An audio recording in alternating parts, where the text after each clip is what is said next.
그렇게 해서 저는 고등학교 때부터 전도하고 기도하고 간증하고 성경 외우고 연약한 학생들하고 이렇게 나누면서 살고, 그중에 남들이 넌 갈 때가 신학교 보내다 넌 목사 돼야 되겠다, 아이들이 그렇게 말하기 때문에, 친구들이 그렇게 말하기 때문에 저는 이제 목사 교장의 추천을 받아가지고 서울 수유리에 있는 한신대학에 입학했습니다. 다닌 교회는 대구 동신교회인데 그 합동측인데, 우리 한신대학은 장로교, 진보적인 장로교 기장 신학입니다. 제가 신학대학 간다고 하니까 제게 세례를 주고 저를 품어주시던 대구 동신교회 유석준 목사님께서 그렇게 섭섭해 하시면서 왜 하필이면 그런 학교 가려고 하느냐고. 그런데 저는 이제 목사 교장의 추천을 받아가지고 한신대학에 가게 됐는데, 그래서 뭐 크게 내가 잘못됐는가 생각을 했는데, 가보니까 이게 어르신들이 잘못 생각하신 것 같은 느낌이 들었습니다. 제가 총신대학 가지 않고 한신대학 갔는데, 한국신학대학 갔는데 또 마찬가지예요. 똑같은 성경 쓰고 똑같은 사도신경 외우고 똑같은 주기도문 외우고 똑같아요.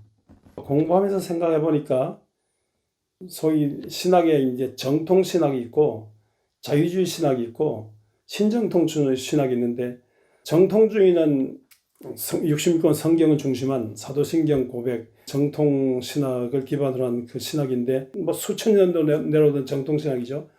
이 정통 신학은 인간의 죄성을 강조하는, 인간 죄된 하나님의 진노의 자녀인 죄된 인간성을 강조하는, 죄성을 강조하는, 보수적이면서 인간의 죄성을 강조하는 그런 신학입니다. 그런데 이런 신학으로 이제 수천 년도 내려오는 중에 인간 세상이 너무 발전하는 겁니다. 인간이 과학으로 발전하게 되고 철학으로 발전하게 되고 예술로 발전하게 되고 역사학으로 문학으로 발전하게 되고, 인간 세상이 얼마나 발전했냐면 지구는 평평하다 하는데 지구는 둥글다고 발전했습니다. 그러니까 이런 거 가지고 막 이게 교회가 막 정죄하고 이렇게 화형에 처하고 막 이렇게 할 정도였습니다. 그 가만히 생각해보니까 발전된 이 과학 세상, 발전된 철학 이 세상 볼 때 교회는 너무 한심한 겁니다. 교회가 너무 낙후된 거예요. 교회가 너무 헛소리 하는 거예요. 그러면서 교회가 자꾸 성경 붙들고 자꾸 교회가 세상을 정죄하니까 이거 아니다, 이거 틀렸다. 그래서 이 자유주의 신학이 대두하게. 자유주의는 인간의 가능성, 인간의 철학이라든가 인간의 과학이라든가 인간의 예술이라든가 인간의 문학이라든가 인간의 역사학이라든가 인간의 가능성이 얼마든지 인간의 가능성으로 세상을 발전시킬 수 있는데, 어떻게 해서 정통 신학이 발전한 인간을 정죄하느냐고. 세상이 크면 세상을 끌어안는 무슨 신학이라 해야 되지, 말도 되지 않는 그런 주장하면서 세상을 막 정죄하는, 이건 아니다. 이렇게 하면서 자유주의가 등장해서 인간의 가능성을 막 강조하게 됐습니다. 인간이 유토피아를 건설할 수, 인간이 하나님의 나라를 건설할 수 있고, 인간이 세상을 구원할 수 있는데 왜 인간을 정죄하느냐고. 인간이 무한한 가능성, 이건 무한한 가능성도 하나님이 주신 지혜로, 하늘 은혜로, 하늘의 도움으로 무한한 가능성과 하나님의 큰일을 할 수 있는데, 아니 왜 이렇게 인간을 정죄하느냐고. 인간이 무한한 가능성으로 세상을 발전시켜야 된다. 이렇게 인간의 가능성을 강조하는 이것이 자유주의 신학이었습니다.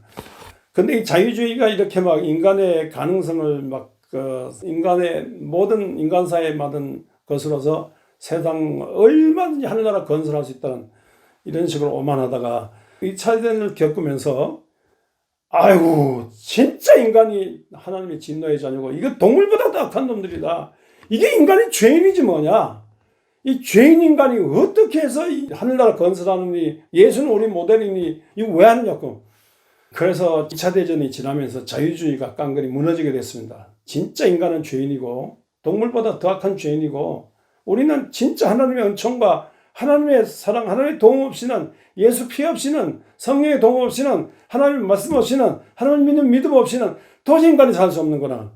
이렇게 깨달으면서 인간의 가능성을 강조하는 자유주의가 무너지고 인간이 다시 죄인으로 사는 겸손한 쪽으로 돌아오게 됐는데, 그 이후에 신정통주의 신학이 생겼는데, 신정통은 뭐냐면 정통주의를 정주하고 인간의 죄성을 강조하는 정통주의를 정주하고 인간의 가능성을 강조하는 자유주의가 등장했는데 이 자유주의가 무너졌지만 그러나 자유주의가 보았던 과학이라든가 철학이라든가 문학이라든가 역사학이라든가 예술이라든가 이런 자유주의가 보았던 그런 인간의 가능성 또 그런 것은 무시해서는 안 된다. 그래서 자유주의의 방법을 존중해야 된다.